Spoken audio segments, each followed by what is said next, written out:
let me know. Pesach coming up. And the question is, can religion be enjoyable? And how we're going to address this with the traditional way of answering these questions, or a traditional way of celebrating holidays, which is eating. So we're going to talk a lot about eating, which seems to be a main part of Pesach. We just need one more platform to take care of. Just a second, see if we can figure this out live. Okay, so if you can somehow set it up high. Okay, sorry. Okay, I got it, Levi, sorry. Yeah, thank you. Okay, we're all on all platforms now, seems to be. Okay, welcome to the class. So, the title today is, can religion be enjoyable when body and soul sit down for dinner? Thank you. So, a big part of Pesach is eating matzah. Why? We celebrate with the matzah. It's a traditional way to celebrate our exodus coming out of Egypt. So the interesting part is how we eat this matzah, and we know there is different ways in which we, what do I mean? We start the seder, but just to review, the main point of this holiday is to tell the story, the Haggadah, tell the story to the next generation or to ourselves. This year, some people might have to celebrate Pesach on their own. We have many resources in order to make your Seder more enjoyable. So if you need, please reach out, let me know how we can help you. With pleasure. We have Seder in a box as well. So with pleasure. But telling the story, it's very important. Then it's important, obviously, to drink the 4 cups of wine or grape juice or a mix of both. And it's also important to eat matzah and maror. There is a story of the Tzemach Tzedek that once in his home, one of the guests broke the middle matzah, as is tradition. I was looking at the 2 pieces, trying to measure which one was larger, because as we know, the larger piece of the middle matzah, we use it for the Afikoman. And the Tzemach Tzedek noticed this, and he made a comment, yes, when one must measure to see that a greater one is indeed greater, it is the smaller one which is really greater. And the Rebbe Rashav, his grandchild, was present, and he took it to heart, that comment from his grandfather. And from that moment on, throughout his life, he viewed with disdain any person whose greatness had to be measured. If people are very conscious of themselves, of their honor or the place in the world, perhaps they're not as humble as they should be. So anyways, we start with a Kiddush on Kadesh, on Seder night, Urchatz, Karpas, and Yachatz is the 4th step of the Seder, when we break the matzah in half. So we say the larger piece, we save it for the Afikoman. Now, for many people don't know what Afikoman means. Dessert is the last thing we eat. In this case, it's not ice cream or cake, but it's matzah, our Afikoman.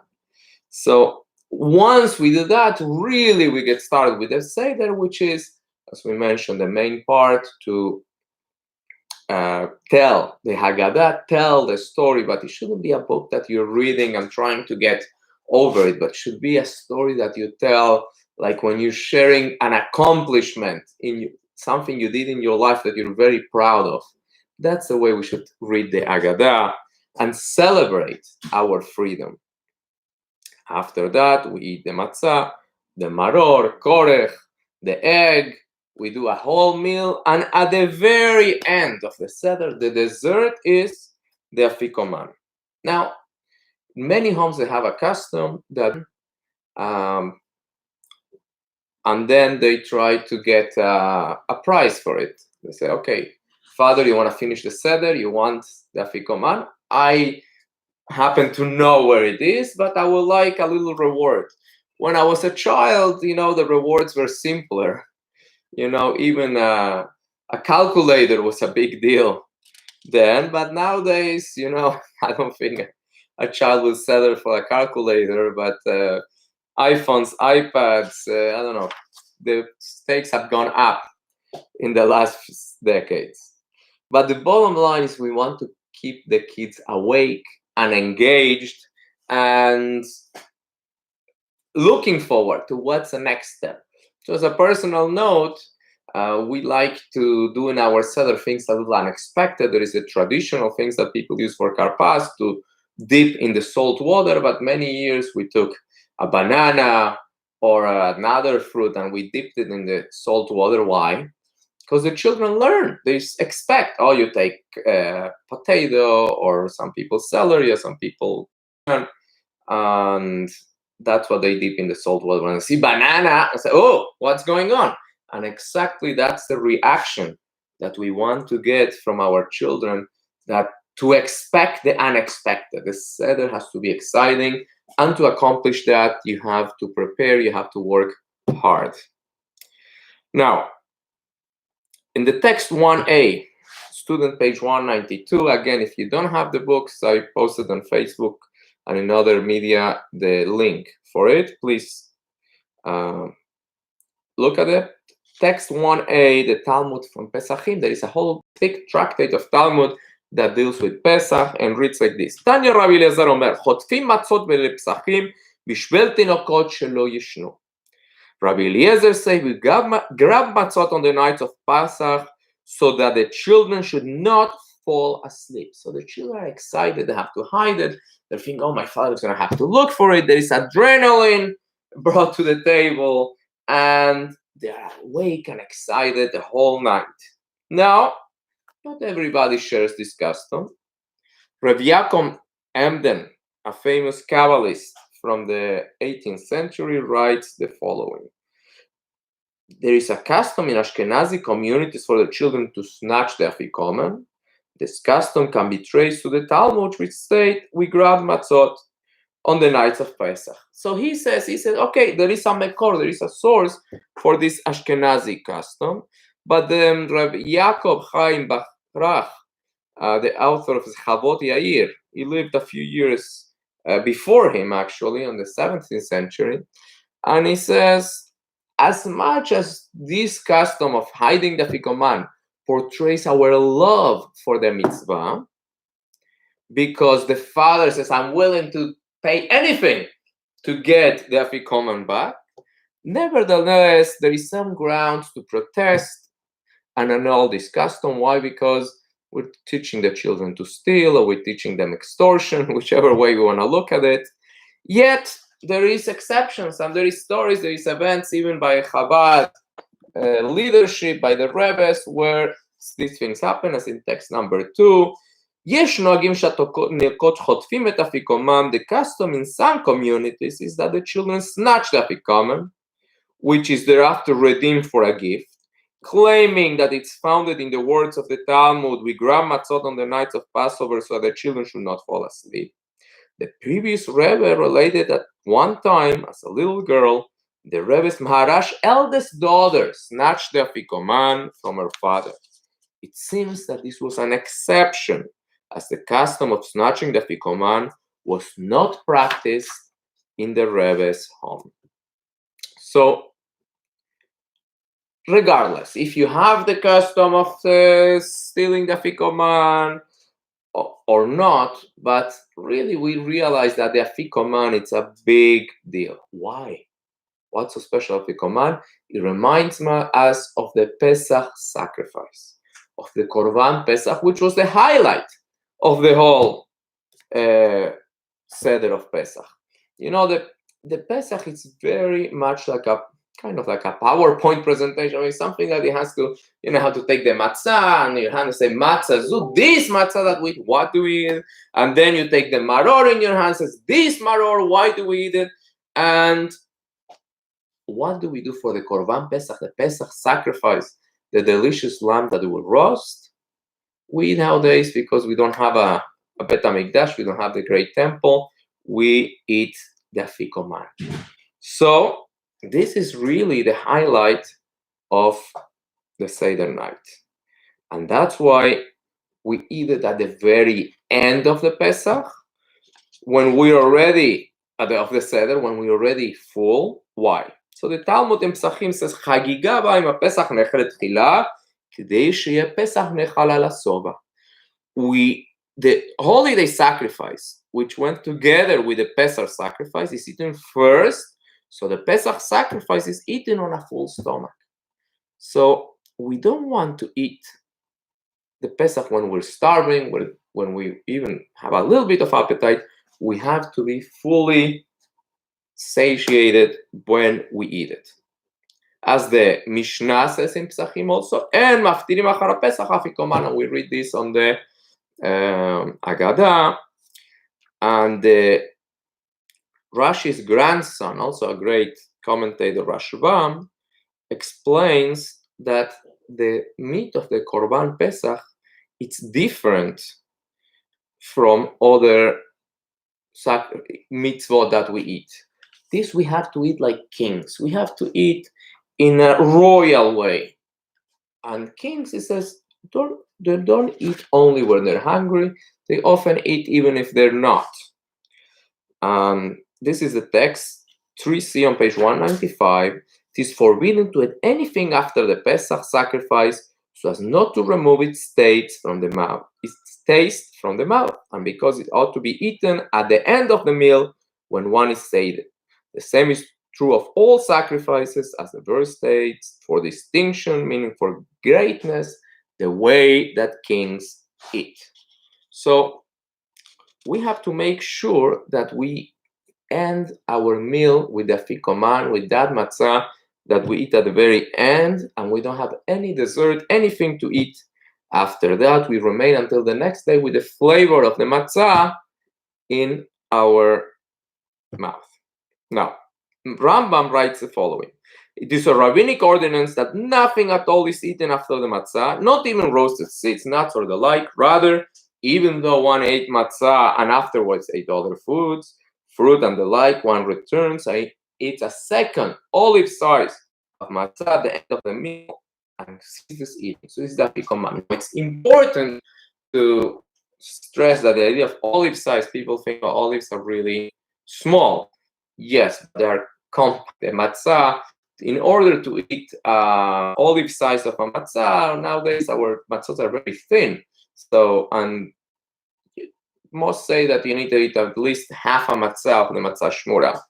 It's by the way, as the more matzah you can eat the first 2 nights of Pesach, the better spiritually, because the first night is called the bread of Hemunah, of faith, adds faith to a person, and the second night is called the bread of healing. So physically, a person gets stronger if we put the shmura matzah that we eat on Pesach. By the way, it's very important to eat matzah avodatiyat, handmade matzah shmura. Anybody needs, we have plenty of supplies, we'll be happy to provide. But the point that we want to make is that it's different how we eat the first matzah, when we say al achilat matzah, that God commanded us to eat matzah, and the way we eat the maror and the korech and everything else, that we eat the Afikoman, that is the very end. So the question is, so important, this is, the Afikoman reminds us of the Pesach sacrifice, which is the highlight of the day. Why do we leave it for the very end?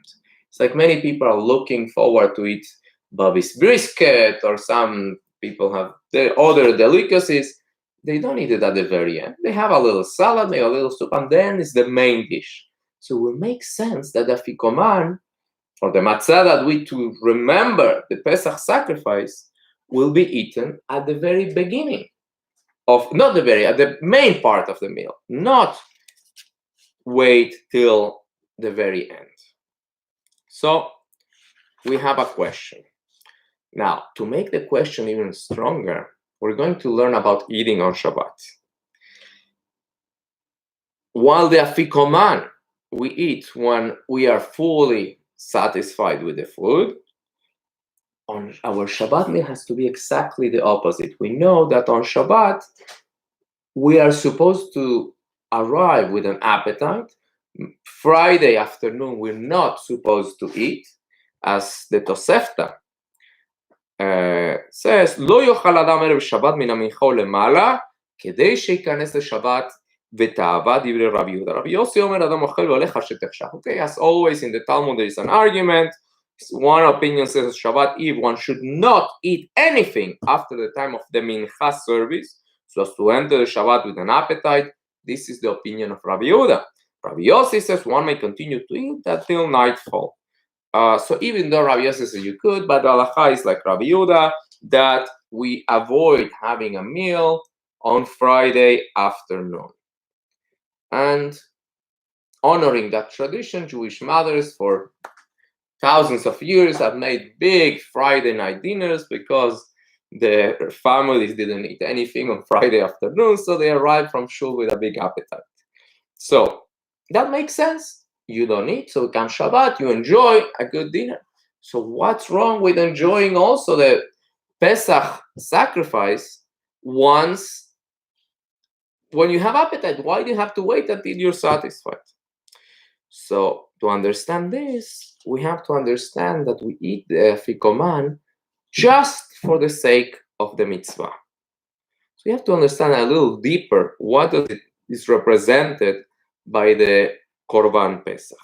See what the Talmud in Nazir, text 6a, page 197, says, Rabbi Bar Chana said in the name of Rabbi Yochanan, what is the meaning of the verse that says, Ki yesharim darkei Hashem tzadikim yelchubam uvoshim mikashlubam? What for the paths of God are right, and the just walk in them, but transgressors stumble on them? This is analogous to a case of two people who each roasted their Passover sacrifice. One ate it for the sake of the mitzvah, and the other ate it for pleasure. Of the one who ate it for the sake of the mitzvah, this verse says, and the just, the tzaddikim, walk in them. The one who ate it for the sake of pleasure, the Torah says, but transgressors stumble over them. And Rashi says, "Ve'echad ochlo machmat tava shochlo berabon." While the other ate it for pleasure. What does it mean for pleasure? Hungrily, to satisfy his desire. So it's a story of a young man that comes to town and he goes to shul Friday night. That is traditional. Someone invites him for dinner.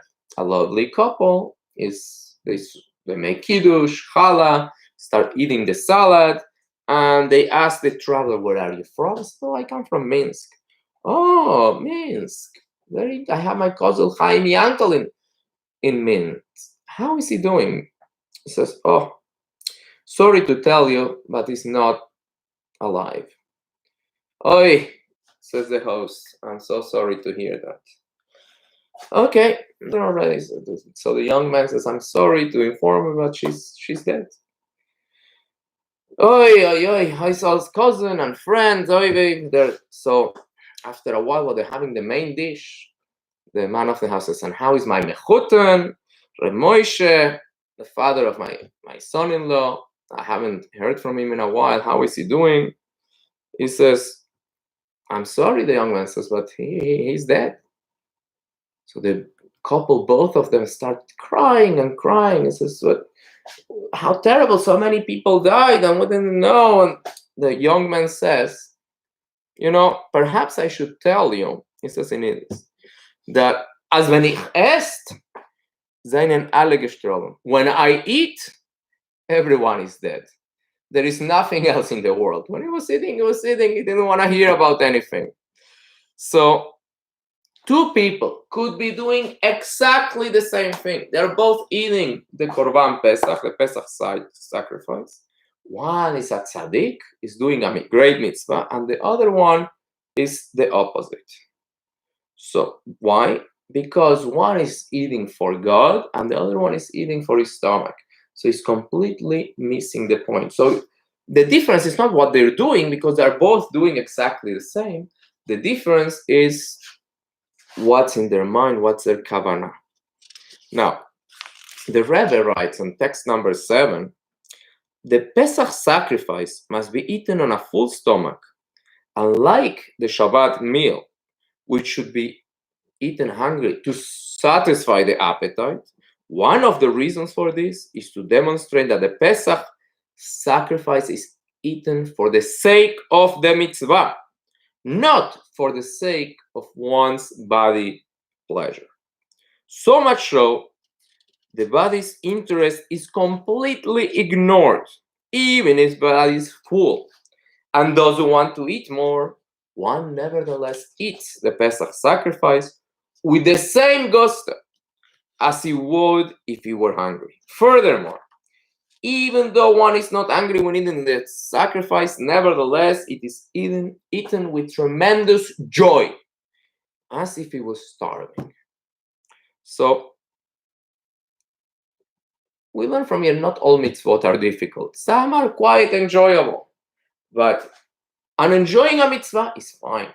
But don't do it for the physical pleasure that you get from the mitzvah, because then the mitzvah becomes about you.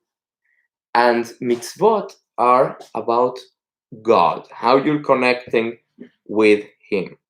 So, the Afikoman teaches us to ignore the body altogether. The person is full, is not interested in eating, nevertheless, you do it to connect with God, to do His will, and ignore the body. So, Pesach sacrifice teaches us about a crucial way to serve God. That sometimes we are meant to ignore our bodies, because we are born to solve a problem. What is the problem? The dichotomy between heaven and earth. Body and soul are very much opposites. They want the desired opposite things. The soul wants to break free and the body traps it. So for some people say, okay, I'm going to pick one side and ignore the other one. So they decide to eliminate all traces of spirituality in their life and live happy physical life. But as we know, that doesn't really work, because you can't completely ignore your soul. On the other side of the spectrum, if somebody really wants to connect with his soul, you shouldn't completely ignore your body, but sometimes, you have to embrace your body, realize that your body has some embarrassing flaws, some unrefined physical characteristics, and that's life. That is not meant to be smooth and perfect. So these issues are constant. The soul is pulling us one way, the body is pulling us the other way. And as long as we realize that we're not wired for perfection, we're not robots, that we have spiritual goals and physical desires, and we have to know how to find balance in between. And the part of that balance is to ignore your body sometimes, to realize I'm not perfect, my body is far from perfect, yet sometimes I put on mute the desires of my body. As the Rebbe explains on text number 8, let's explain the notion of ignoring the body when eating the Pesach sacrifice in terms of our personal religious experience. It is true that divine service is mainly part.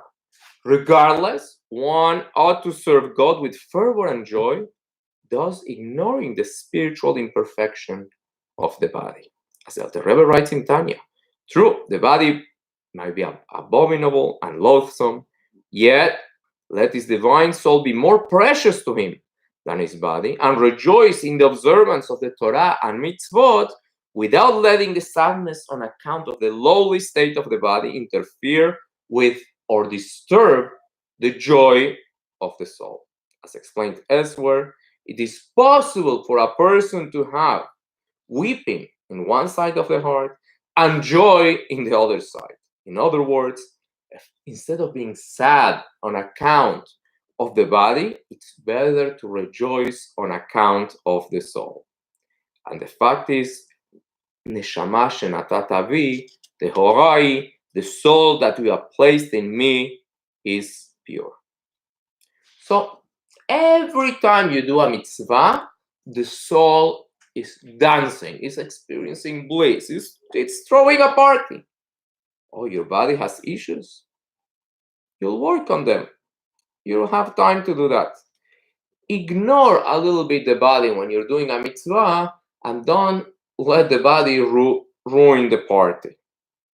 So what the Rebbe says, that it's okay to say to the body from time to time, I don't need you. Right now I have a lot going on spiritually. Thank you very much, but I have a soul and I'm catering to it. And to be in touch with your body, it's easy because since we are born, we have stomachs that grumble and throats that get parched, and we know we need to drink and we need to eat, and we cry since we're children, babies, when we need those things. But to be in touch with your soul, to be attuned to the needs. When is samanafshi lelokim? When is my soul thirsty to God? When I'm starving for spirituality, for Torah, for mitzvot, it's a more difficult task. So sometimes you just have to focus like a laser on the soul, on what the soul needs, and ignore everything else. So if you eat the Pesach sacrifice in an empty stomach, will be like inviting an unwanted, unruly guest that could cause trouble. The body could sneak in and say, oh, this is delicious, this is great, what I get barbecue, pass me the sauce. We don't want that. This is supposed to be a purely spiritual experience. So what do? First, you take care of the body, you feed it, you make sure that the body is taken care of, and then you feed the soul with the Korban Pesach. So just like our story with the young traveler, that by him everybody was dead when he ate, Chas v'shalom, the same, we need to be able to tune out the world and the whole existence and enjoy the performance of the mitzvah. Okay, so that makes sense. What about Shabbat? Shabbat, we just learned that you're supposed to arrive to Shabbat starving so you can enjoy the meal of Shabbat. So we have a contradiction here. On one hand, Shabbat, you're supposed to be starving when you enjoy the meal of Shabbat. Pesach, you're supposed to be fully satisfied and have zero desire to eat and just feed your soul. That the ultimate goal is to train the body also to serve God. So how do we do that? Because souls already have joy in God before they come into the world. It's not about them. It's not about the soul, really, life in this world. It's about introducing the joy of the mitzvah into the physical world. So for a soul to remain a soul and do purely spiritual activities, doesn't need to come into the world. But enjoying a delicious Shabbat meal with a good appetite, and at the same time remembering that we're doing this because God created the world in 6 days and he rested on the 7th.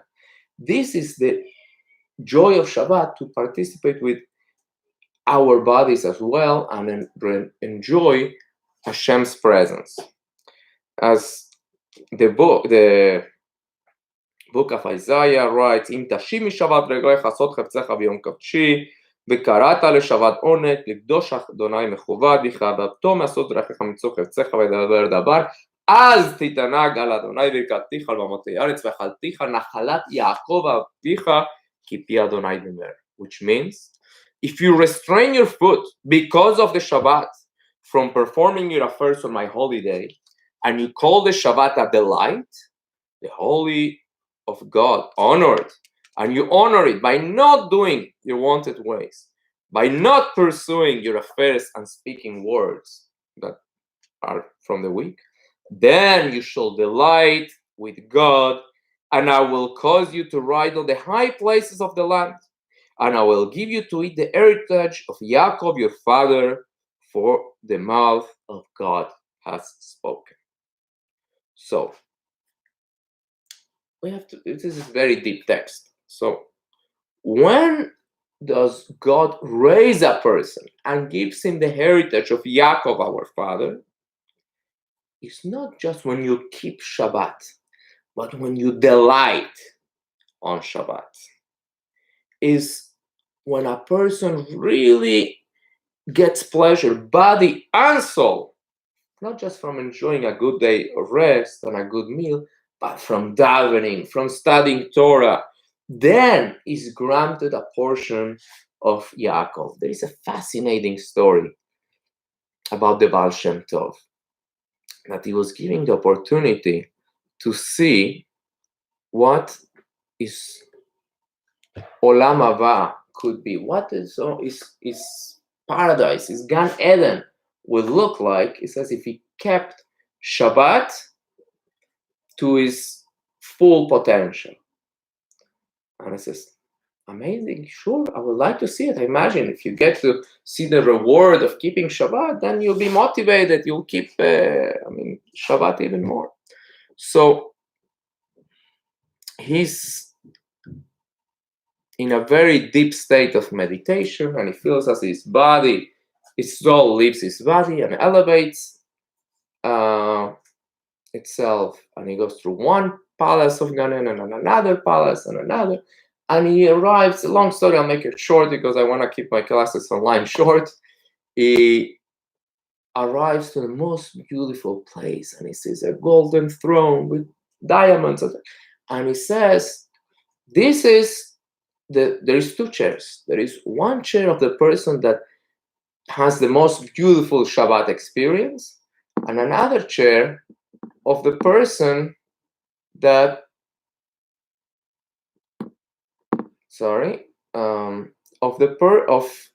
next to it is the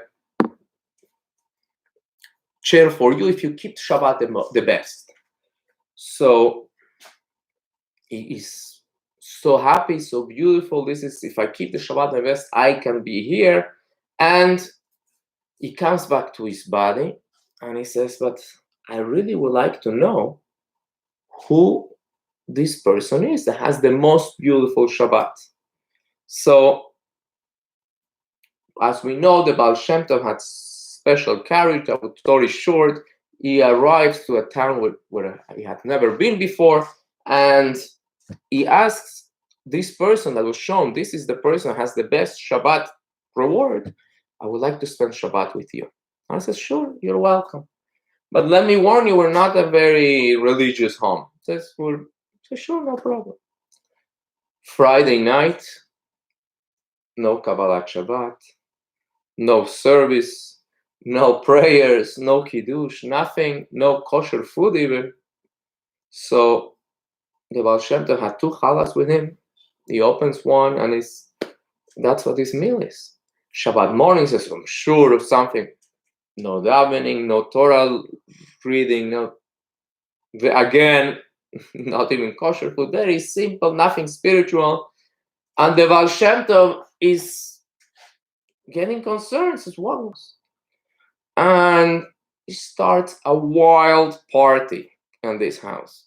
And wild, I mean, not following exactly halakha behavior. People are singing, dancing, eating all kinds of things, drinking all kinds of things, and everybody has a happy time, but the Baal Shem Tov says it's a little, confused by this type of Shabbat observance.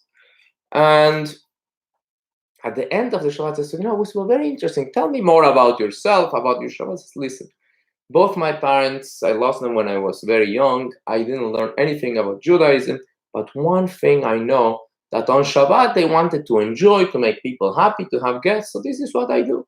I don't know how to pray, I don't know how to learn, but I throw a big party every Shabbat for everybody's welcome. So Baal Shem Tov says, okay, this is the best possible Shabbat. Very interesting. On one of his later meditations, he's giving the opportunity to see what will be the throne of his worst Shabbat of servants, if he did his worst. And sure enough, just like he went to Gan Eden and saw beautiful things, he goes to the opposite, and the other way he goes, and he goes to the darkest, stench, horrible smell, horrible everything, and he sees two chairs, black chairs. Says, this is the chair of the person that keeps Shabbat the worst. And if you do also your worst, you'll be see the next to him. And who is this person? Is giving the opportunity to find this identity, and he travels and he finds the opposite of the person that he met before. He finds someone that is extremely religious and knowledgeable, and it's all the time with a book. The Baal Shem Tov comes in the room, he doesn't even look up from the book. After half an hour that he's standing, and says, yes, how can I help you? He says, I would like to spend Shabbat with you. He says, fine, you can stay. And he goes back to the book. And sure enough, Shabbat is a similar experience. Of course, there is davening and kiddush and amotzi and everything. But he notices that his host, this rabbi, is sitting completely closing himself. His feet are up and his hands are, and it's with his book, and he doesn't move the whole Shabbat. And he asks for an explanation. He says, listen, I'm afraid that if I move my hand or my feet touches the ground, I could step on an insect or something and kill it on Shabbat, and I don't want to break Shabbat. Therefore, I'm like this the whole Shabbat, in tremendous fear of breaking the Shabbat. So the Baal Shem Tov understood that Shabbat is about joy, about celebrating the Shabbat, about being happy in the Shabbat. Obviously, if you know Halakha and you know how to pray and you know Torah, obviously you do all of that. But the Pasuk says, Ve'az titaneg al Hashem, you will, if you delight on Hashem, you will delight on Shabbat, this is delighting in Hashem as well. So going back to our text, the Talmud on Shabbat, text 10a, on page 202, says, Rabbi Yochanan said, Rabbi Yossi, anyone who delights in the Shabbat is granted a boundless portion, as the verse states. If you restrain your foot because of the Shabbat, then you shall delight with God, and I will cause you to ride on the high places of the land, and I will give you to eat the heritage of Yaakov, your father. Meaning, the reward for delighting in Shabbat is not like the reward of Abraham, of whom the verse states, rise, walk through the land, through its length and its width, because I have given it to you. Nor is like the reward of Yitzchak, that it's written, for I will give you all these lands to you and your offspring. Rather, it's like, if one delights in Shabbat, he will have a reward like Yaakov, that the verses and should be spread out to the west and to the east and to the north and to the south, which is what Chabad likes to sing of Paratzta, Yama v'Kedma v'Tzafona v'Negra. So what kind of reward are we talking about? So the Talmud in Shabbat says the following. Rav Nachman bar Yitzchak said, one who delights in Shabbat is rescued from the oppression of exile. Rabbi Yehuda said in the name of Rabbi, whoever delights in Shabbat is granted his heart's desires. As the verse states, and you shall delight in God, and he will grant you your heart's desires. Now, this delight in God, what does it refer to? The verse states, and you should call the Shabbat a delight, hence you must say, it is the delight of the Shabbat. And the best part is, we're not talking about climbing mountains, studying hundreds of pages of Talmud. We're talking about basic, enjoyable stuff, having a good meal, taking a good nap, enjoying fun time with your family. As the Talmud continues, what does one delight in the Shabbat day? Rabbi Yehuda, son of Rav Shmuel ber Shela Tzedin of Rav, with a dish of beets, large fish, and the heads of garlic. Interesting diet. Rav Chia said, eat even something small, which is made in the honor of the Shabbat, is called a delight. What is something small? Small fried fish. So, how does this work? How does eating a sardine all of a sudden connects me with Shabbat? So, the idea is that the components of the mitzvah that are physical elevate a person to a different place. The Baal Shem Tov says that when we eat, we don't only eat because our stomachs are empty, because our body is hungry. Our soul also desires to take something physical, take a banana and say a blessing over it and get energy in your body and then do something with it. That's what the soul desires, to do mitzvah, to do positive, take something physical, make it part of you by eating it, and then do something godly with it. And that's the idea of elevating the world. As the Rebbe writes on page text 11, eating on the Shabbat is different than eating during the week. Even the body's physical state of hunger is more elevated. It's not a hunger for bodily benefit alone, but for a mitzvah, for enjoying the Shabbat. My father-in-law, the Rebbe, writes in a letter that bodily hunger for food is the result of the soul's hunger for the divine spark vested in that food. So that by eating the food, its divine purpose is realized. And as a note, if you want to know more about the divine sparks, our last lesson, which is available on YouTube and on Facebook, explains the idea, the concept of the Kabbalistic, of the elevating the sparks in the world. So on Shabbat, when we eat, we're elevating. We're doing that because we want to elevate our share in the world. But you can ask, okay, but how is really different when I eat on Shabbat, my cholent, than when I eat a barbecue on Sunday? So how can you make sure that you're eating it for the right reasons? We start with the Korban Pesach, with the Pesach sacrifice. By eating it, as we said, for the sake of the mitzvah, when the body has zero desire to eat, then we're training our body like to be godly and to realize that every time that we eat, we have to do it for God. Since I was a little child, my father of blessed memory educated me, said, well, it's okay to eat candy, but you have to train yourself that not every time that you want to eat candy, you eat candy. So he trusted me, said the candy is here, but there is times that are right and times that are not. And you have to train yourself. Maybe out of 10 times, 9 times you will eat and 1 you will not, and that's good enough. Or maybe the other extreme, and 9 times you say, I'm not going to eat it, and 1 time you do indulge. It's fine, as long as you know that the body is not in control, and not every time that you want to eat candy, you eat candy. So Pesach celebrates the very beginning of the Jewish people, and therefore is the foundation. If you build the foundation strong, then the nation will be strong as well and will continue on the right path for its life. See text number 12.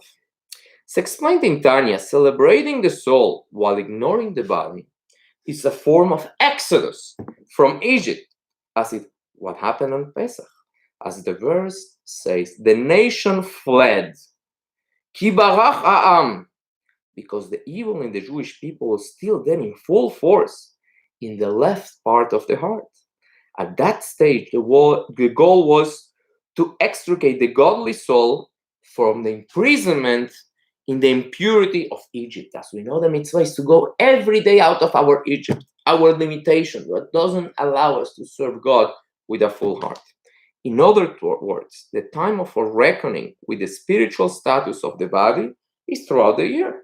But on Pesach, Zman Cheroteinu, the season of our freedom, there is no room to worry about the body. This is illustrated by eating the Pesach sacrifice on a full stomach, ignoring the body. The body says, I don't want to eat anymore. Says, no, we're not eating for you, don't worry. Now we're eating for Hashem. So Seder night is when we start as a nation, when we lay the foundation, when we focus just on our soul. And this is the party, as we said, for our soul. And in order for the soul to really enjoy itself, the body has to be placed aside a little bit. Once the soul has a solid ground, then we'll take care of fixing the body as well. As the Rebbe continues in text 13, we establish that owing to the revelation of the divine essence on Pesach, it's not a time to focus on one's bodily state. This is emphasized by the verse description of the Exodus, in which the nation fled because the evil in them was still fully present. Nevertheless, the ultimate goal is to serve God with the body by sublimating and refining it, taking the body along in one's service of Hashem. This will be fully complete at the time of Mashiach, when God will eliminate the spirit of impurity from the earth. Therefore, in a future generation, redemption, the nation will not flee. Rather, as the Pasuk says, for not with a haste shall you go forth, and not in a flurry of flight shall you go, as explained in Tanya. That we came out of Egypt really rushing, but out of this galut, we'll go out relaxed, happy, enjoying it. So, many of the mitzvot that we do are very enjoyable, but the reality is we don't do the mitzvot because we enjoy them.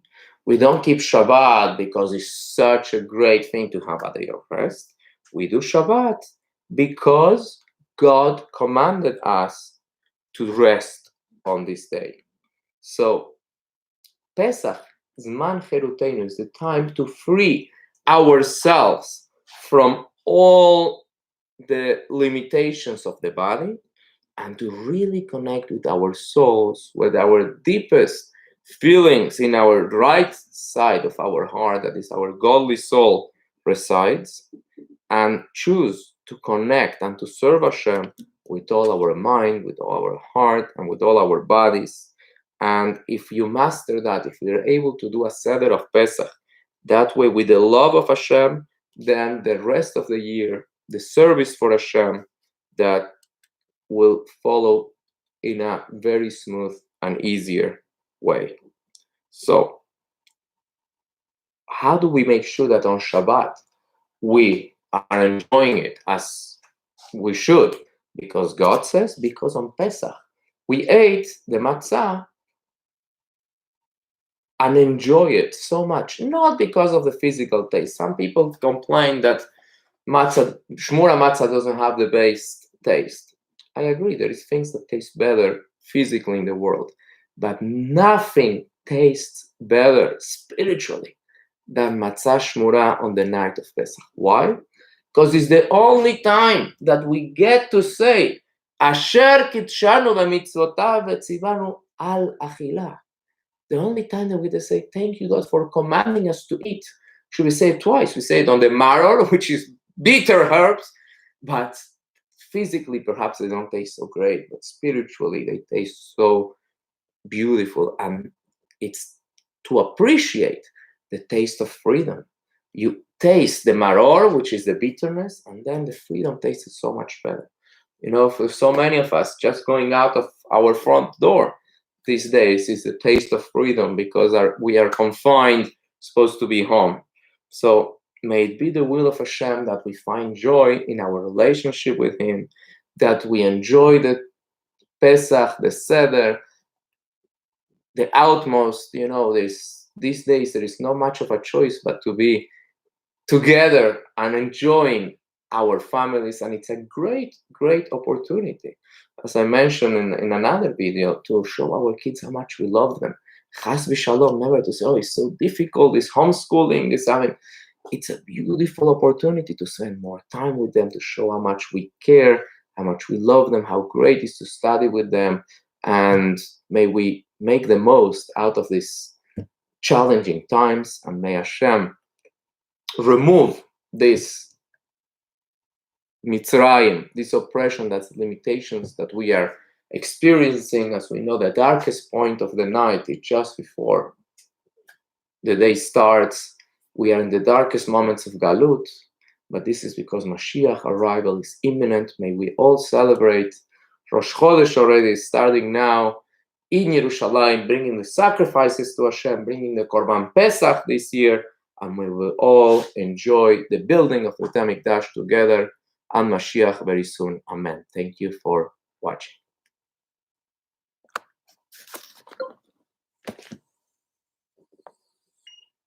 Thank you, Rabbi. Any questions? Any comments? Everything great. One question though, and it's not related to your shiur. No problem.